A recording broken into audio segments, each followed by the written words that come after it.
Cumprimento a Vossa Excelência e pode ter certeza que no documento que Vossa Excelência assina, eu assinarei sem ler o documento. De tanto que tenho confiança na sua história, jovem ainda, mas uma história bonita e longa já, que orgulha o povo de seu Estado e o povo brasileiro. Mas, senhor presidente, senador Rodolfo Rodrigues, senador Capiberibe, tivemos, na verdade, hoje pela manhã, lá na CDH, uma sessão histórica. E Vossa Excelência, inclusive, colaborou muito. Enquanto que o relator não chegava, Vossa Excelência se prontificou, com o aval do relator, senador Romário, de fazer a leitura, inclusive, do relatório correspondente ao Estatuto da Pessoa com Deficiência. Senhor presidente, esse Estatuto é uma batalha que já vai lá longos 20 anos. Aprovamos e apresentamos depois o Estatuto do Idoso, o Estatuto da Cidade, da Igualdade Racial e agora, por fim, a Comissão de Direitos Humanos aprova por unanimidade o Estatuto da Pessoa com Deficiência. Esse Estatuto, senhor presidente, mediante o relatório do senador Romário ao projeto de lei 4 de 2015, aqui no Senado, institui o Estatuto da Pessoa com Deficiência, Lei Brasileira de Inclusão. Eu apresentei esse projeto há quase 2 décadas, ainda quando era deputado. Não avançou. Reapresentei aqui no Senado. Aqui aprovamos, remetemos o mesmo para a Câmara, aí a Câmara se debruçou e o projeto volta ao Senado e aqui com a lavra do senador Romário é aprovado hoje de manhã por unanimidade. O texto, mediante acordo que firmamos, deverá ser votado no plenário aqui da Casa na próxima quarta-feira, 10 de junho. Por uma questão de justiça, registro que na Câmara dos Deputados a relatora foi a nobre deputada Mara Gabrilli. Lembro também o importante papel que teve como relator o nosso amigo e sempre senador da República, Flávio Arnes. Parabéns, senador Romário, parabéns, deputada Mara Gabrilli e parabéns, senador Flávio Arnes, que foram os relatores desse projeto que apresentei há quase 2 décadas. O Estatuto da Pessoa com Deficiência, Lei Brasileira de Inclusão, vai garantir direitos, senhor presidente, a cerca de 45 milhões de brasileiros. O Estatuto trata de direitos na área da saúde, na área da justiça, na área da segurança, na área da educação, do trabalho, do transporte, da habitação, da sensibilidade, enfim, o Estatuto ele busca assegurar a esses 45 milhões de brasileiros direitos que até hoje não eram garantidos. Inclusive, nós incluímos ali, já no Estatuto do Idoso e agora no Estatuto da Pessoa com Deficiência, um artigo que diz que todo aquele deficiente que provar que não tem como se manter, ele terá direito a um salário mínimo, artigo que já tínhamos colocado no Estatuto do Idoso. Senhor presidente, lembro ainda a ajuda que nos deu o Ministério Público do Trabalho, os procuradores, percorremos todo o país, conversando e ouvindo a sociedade, realizamos cerca de 1.500 encontros a nível nacional, senador Capiberibe, até esse momento. Por fim, havia um setor que queria uma discussão ainda maior. Daí realizamos mais 5 encontros regionais. Dividimos o país, depois desses 1.500 encontros, em 5 encontros regionais para soldar aos moldes da Convenção Internacional da Pessoa com Deficiência a redação de um grande entendimento que hoje se consagrou com essa votação por unanimidade lá na Comissão de Direitos Humanos.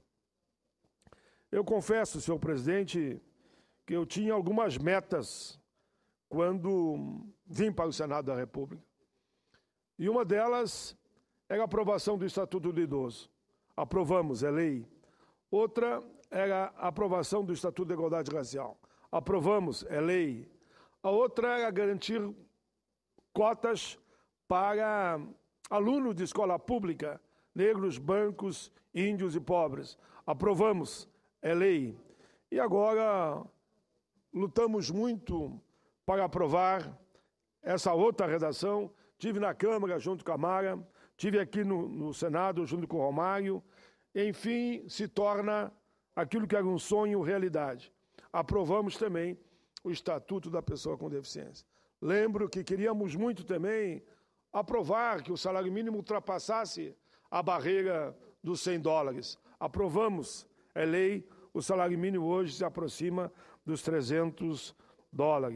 E ainda nessa linha do sonho se tornar realidade, senhor presidente, eu queria resgatar o debate que fizemos sobre o fator previdenciário, que é outra batalha que estamos travando essa há 14 anos e que poderá se tornar realidade, porque a partir de hoje só faltam 14 dias. Ontem eu falei na contagem regressiva que faltavam 15, hoje faltam 14 dias e a presidenta deverá se posicionar. Espero eu que ela se posicione garantindo que a fórmula que nós apresentamos, o Arnaldo lá, e nós apresentamos no Senado, seja sancionada e aí caia, fique de lado o fator previdenciário e a nova fórmula que vai garantir a aposentadoria integral, sem esse redutor de 50% para os trabalhadores e trabalhadoras do regime geral da Previdência. Mas, senhor presidente, sobre esse tema, eu ficarei exatamente dentro do meu tempo. Senador Rodolfo Rodrigues, se puder marcar, marca, porque eu quero ficar dentro do tempo. Porque eu sei que muitos senadores têm voo ainda hoje, e eu mesmo tenho voo. Mas eu quero, nesse momento, o presidente Rodolfo Rodrigues, e Vossa Excelência foi muito justo, e ainda me deu mais de 10 minutos, eu quero fazer aqui um breve comentário, dizendo que hoje é o Dia Mundial da Ecologia e do Meio Ambiente. Quero, assim, de forma breve, render minhas homenagens ao Dia Mundial da Ecologia e do Meio Ambiente, que é celebrado anualmente no dia 5 de junho. A minha homenagem é no sentido de lembrar, com muito respeito e gratidão, o papel fundamental que a natureza tem com as nossas vidas. O meio ambiente está ligado ao nosso ciclo de vida. A natureza pulsa em nós.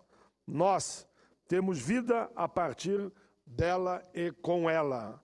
A biodiversidade é a base das atividades agrícolas, pecuárias, pesqueiras e florestais, da indústria biotecnológica.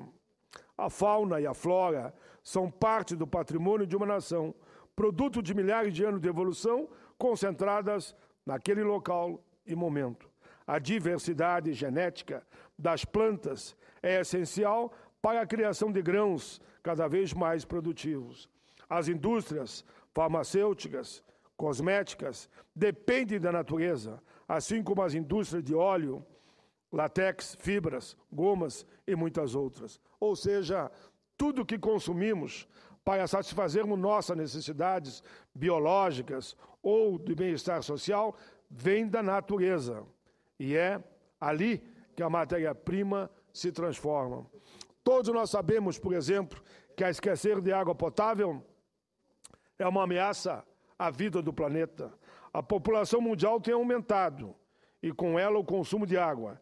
Essa elevação, associada à industrialização e à crescente urbanização, provoca o aumento da demanda por água potável, que é uma das mais sérias ameaças ao desenvolvimento sustentável e à paz no planeta, na visão do Conselho Mundial da Água. A ONU, senhor presidente, considera que cada pessoa precisa de pelo menos 50 litros diários de água para beber, tomar banho, cozinhar e outras necessidades. Atualmente, mais de 1 bilhão de pessoas já não contam com esse mínimo. Nessa breve homenagem, eu gostaria de lembrar que algumas atitudes bastante simples podem contribuir muito com a preservação das nossas reservas naturais. Evitar permanecer com a torneira aberta enquanto escovamos dentes, ou enquanto a roupa é estendida, ou enquanto tomamos banho. Evitar usar o automóvel, porque tem gente que toma banho, leva meia hora, e todo mundo sabe que isso é um exagero. Evitar usar o automóvel para ir ao mercadinho da esquina ou ao cabeleireiro, que fica no comércio ao lado, e depois bota em cima da grama e dê-lhe água, dê-lhe água e dê-lhe água. Evitar deixar a luz acesa em todos os espaços da casa ao mesmo tempo. Separar cuidadosamente o lixo orgânico do lixo seco. Não há como negar, senhor presidente, a gravidade dos problemas ambientais globais, notadamente o aquecimento da Terra, a depredação da camada do ozônio, a perda da diversidade biológica, a desertificação, a poluição dos mares, enfim, um conjunto de ações que o homem participa e que atinge diretamente o meio ambiente. O Dia Mundial da Ecologia e do Meio Ambiente pede de nós não apenas reflexão, mas também que a gente aumente o nível de consciência individual e coletiva e que também é urgente mudança no padrão de comportamento na defesa do meio ambiente. O coração das árvores, o coração das matas, o coração dos rios, das plantas, dos animais, estão sofrendo e pedindo socorro. E nós não temos o direito de repassar o problema para as futuras gerações, como se ele não dissesse respeito a cada um de nós hoje, agora. Nós somos responsáveis. Senhor presidente, quero ainda nesses últimos 6 minutos falar e esclarecer qualquer dúvida quanto à questão do fator previdenciário, que eu entendo que a presidenta, se usar o bom senso, a sua sensibilidade e toda a sua capacidade, ela não há de vetar. Senhor presidente, eu dediquei grande parte da minha vida sempre em defesa dos trabalhadores, aposentados, pensionistas, deficientes e todos aqueles que são discriminados. Mas travei uma luta permanente nos últimos 14 anos, me apresentando, inclusive, como inimigo número 1. Não que o outro também não seja o número 1, mas eu apresentava assim do famigerado fator previdenciário. Em 2008, por unanimidade, aprovamos aqui um projeto de nossa autoria, que, depois de aprovado, foi para a Câmara dos Deputados e lá passou a tramitar sob o número 3299, lá em 2008. Infelizmente, não foi mais votado. Na Câmara dos Deputados, o projeto já tem o parecer favorável dos deputados Arnaldo Faria de Sá, Pepe Vargas, hoje ministro, e Germano Bonon. Porém, a matéria está lá engavetada. Esta é uma bandeira que eu travo e trago comigo há mais de 12 anos. Quero falar também, senhor presidente, sobre a Cruzada Nacional, que faremos pelo fim do fator e contra o PL 30 da terceirização. Senhor presidente, muita gente não tem claro ainda o que se trata a fórmula 85-95. Eu repito mais uma vez, 85 é a soma da idade da mulher, 55, com 30 anos de contribuição. 95, idade do homem, 60, com 35 de contribuição, aí dá o 95, e eles poderão se aposentar com salário integral, como é garantido hoje para o servidor público. Senhor presidente, faço esses esclarecimentos porque o meu gabinete tem recebido milhares e milhares de correspondência pelas redes sociais, pedindo que eu repita sempre, para que ninguém confunda que 85 é a idade para se aposentar, que 95 é a idade para se aposentar. Não é. Se aposenta com 55 anos a mulher e com 60 o homem. 30 de contribuição a mulher e 35 o homem. Senhor presidente, é mais do que justo, e não procede o argumento que eu vejo de alguns que dizem ser economista. Eu tenho minha dúvida se realmente são economistas. Porque ele diz que quem trabalha mais cedo é que vai pagar a conta. Mentira. Quem trabalha mais cedo é o grande beneficiado. Os mais pobres, consequentemente, que começam a trabalhar mais cedo. Eu comecei carteira assinada, por exemplo, no Senai naquela época com 12 anos.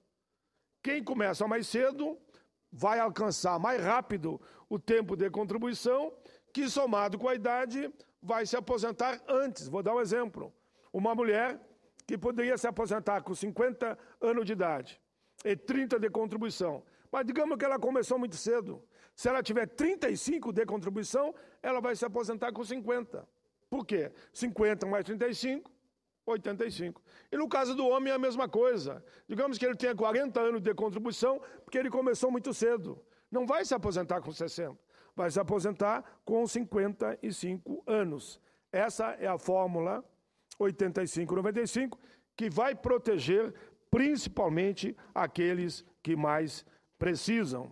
E não como é hoje, que infelizmente quem começa a trabalhar mais cedo, que foi fazer estágio até mais tarde, que foi fazer estágio na Europa, e é legítimo isso, e começou a trabalhar com 30 anos de idade, ele que é o grande beneficiado com a fórmula que existe hoje, e quem começou mais cedo e que acaba pagando a conta. Por isso, não tenho nenhuma dúvida, essa fórmula é muito, muito justa. Por fim, senhor presidente, eu quero dizer aos aposentados e pensionistas que o projeto também que no mesmo percentual do crescimento da massa salarial do PIB, nós já aprovamos aqui também. Já aprovamos no Senado e está na Câmara. Mas me permita, senhor presidente, que eu termine dizendo só, para pontuar que nós estamos viajando os 27 estados, fomos agora na segunda-feira, a sexta-feira, em Minas Gerais. Foi um evento fundamental na Assembleia, com a presença, senhor presidente, de cerca de 500 líderes sindicais. Vamos passar nas Assembleias Legislativas de todos os estados. Florianópolis, estarei lá no dia 8, discutindo o fim da terceirização e o fim do fator previdenciário. E todo mundo sabe que o projeto da terceirização é um projeto que vai jogar na lata do lixo a CLT, que vai desconstituir o direito ao trabalho de 45 milhões de brasileiros, que nós não vamos aceitar. Então, só para situar, senhor presidente, Florianópolis, dia 8, estaremos lá na Assembleia. Curitiba, dia 19, estaremos lá na Assembleia. Porto Alegre, dia 26, estaremos lá também na Assembleia. Rio de Janeiro, dia 26/6, ou na UAB ou na Assembleia. São Paulo, dia 29/6, estaremos na Assembleia. Recife, dia 3/7, na Assembleia. Fortaleza, 20/7, na Assembleia. Natal, 22/7, na Assembleia. João Pessoa, 23/7, na Assembleia. Manaus, 29/7, na Assembleia. Belém, 31/7, na Assembleia. Depois vem Rio Branco, Maceió, Amapá, Macapá, Salvador, Brasília, Vitória, Goiás, Maranhão, Mato Grosso do Sul, Piauí, Rondônia, Roraima, Sergipe, Tocantins. Todos esses estão na cruzada a nível nacional pelo fim da terceirização nos moldes que veio da Câmara dos Deputados, que, como está, é inaceitável. E queremos regulamentar, sim, a situação dos 12 milhões e meio que não têm até hoje acesso ao direito de quem é seletista, mas não queremos que os 45 milhões de brasileiros caiam para a situação de um que poderíamos dizer que é quase de trabalho escravo. Por fim, senhor presidente, só quero dizer que estou na expectativa muito grande que essa cruzada a nível nacional seja um alerta ao povo brasileiro pelo fim do fator e a não terceirização da atividade fim, e, ao mesmo tempo, que a gente sensibilize a presidenta Dilma no sentido de que ela não vete o projeto que nós aqui aprovamos por ampla maioria, que vai garantir uma alternativa ao fator que trará um ganho para a mulher de quase 50% em relação ao salário que recebia com o fator e o homem 40%. Por favor, presidenta Dilma, não vete. Contamos com a sua sensibilidade. É isso, obrigado, presidente.